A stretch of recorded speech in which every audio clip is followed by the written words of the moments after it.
시청자 여러분 안녕하십니까? 7월 15일 목요일 투데이샷 주요 뉴스입니다. 더불어민주당의 유력한 대선 후보인 이재명 도지사의 경선 캠프인 열린캠프 측은 민주당 예비 후보들 모두 원팀임을 강조하면서도 네거티브나 마타도어식 공격에는 단호하게 대응하겠다는 뜻을 밝혔습니다. 열린캠프 정성호 총괄특보와 조정식 본부장, 박찬대 수석대변인은 오늘 오전 국회의원회관에서 비대면 화상으로 기자간담회를 열고 이재명 도지사야말로 본선에서 이길 수 있는 유일한 카드라며 당원들과 국민들의 지지를 부탁했습니다. 또 예비 경선에서 사이다 같은 대응을 하지 못했다는 질문에는 원팀 경선을 위해 적극 방어하지 않은 것일 뿐 추후 네거티브나 마타도어에는 강력하게 대응하는 등 이재명다움을 보여줄 것이라고 답했습니다. 경선 연기에 대해서는 코로나19로 인해 방역이 힘든 상황임을 안다며 민주당이 원한다면 경선 연기에 응하겠지만 10월 국정감사 이전까지는 대선 주자를 선출해야 한다는 입장을 표명했습니다. 인천시가 2021 대한민국 국토대전 경관행정부문에서 도서지역 경관 형성 및 관리체계 구축으로 대상인 국토교통부 장관상을 수상했습니다. 인천시는 지난 2017년과 19년에 이어 세 번째로 대상을 수상해 명실상부 대한민국 경관행정 최고 우수기관으로 자리매김했습니다. 수상작은 풍경가도 168의 가치를 찾다라는 주제로 인천 도서지역 168개 섬에 대한 경관관리계획을 체계적으로 수립해 경관관리가 상대적으로 어려운 도서지역에 경관 형성 사업과 경관 정책을 꾸준히 추진한 성과를 발표해 호평을 받았습니다.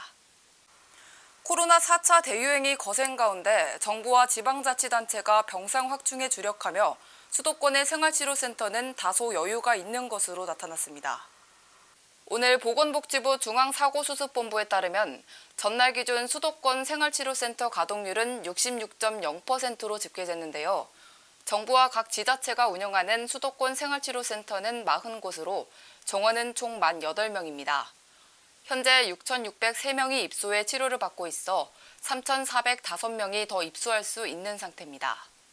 반면 입소자는 하루 동안 576명 증가하는 데 그치면서 생활치료센터 가동률은 어제의 76.5%보다 10.5%포인트 하락했습니다. 화재 신고를 접수한 119 대원의 기지로 자칫 큰 피해로 이어질 뻔한 화재를 초기에 막았습니다. 지난 10일 밤 9시 36분경 인천 소방본부 119 종합상황실로 서구 당하동의 한 분식집에서 불이 났다는 신고가 접수됐습니다. 신고를 받은 윤영찬 소방장은 관할 소방서를 출동시킨 후 신고자에게 초기 대응을 위해 주변에 소화기가 있는지 물었지만 당황한 신고자의 대답은 소화기도 찾지 못했고 사용법까지 모른다는 것이었습니다. 윤 소방장은 다시 영상통화로 신고자에게 전화를 걸어 주변 상황을 파악한 뒤 소화기 사용법을 차분하게 안내해 신고자가 인근에 있던 K급 소화기로 부엌에 난 불을 끌 수 있게 도왔습니다. 영상으로 화재가 진압된 사실을 확인한 뒤에는 신고자에게 가스밸브 차단을 추가로 안내하는 등 화재 신고에서 진압까지 윤 소방장의 침착한 대응으로 인명피해와 재산피해 없이 화재는 마무리될 수 있었습니다. 경기도의회는 오늘 도의원 1명이 코로나 확진 판정을 받았다고 밝혔습니다. 도의회 관계자는 확진된 A 의원은 임시회가 계획한 13일 본회의장과 소속 상임위 사무실에 잠시 들렸다가 청사를 떠났는데 당시 청사에서 1시간 정도 있다가 간 것으로 파악됐다고 말했습니다. 방역당국은 청사 내외부 방역소독을 마치고 확진된 의원과 동선이 겹치는 3층 일부 부서 직원 40여 명과 소속 상임위 위원 등 50여 명에 대해 진단검사를 진행 중입니다. 도의회 관계자는 확진된 의원의 감염 경로는 아직 확인되지 않았다며 역학조사 결과에 따라 검사 대상자는 더 늘어날 수 있다고 말했습니다.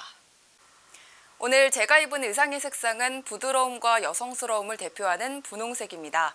분홍색은 공격적인 감정을 진정시키고 정서를 안정시킨다고 하는데요. 또 여성스럽고 온화한 느낌이기 때문에 엄격해 보일 수 있는 모습을 완화시켜주는 데도 좋다고 합니다. 위로와 격려가 필요한 자리에 분홍색을 두면 효과적이겠죠.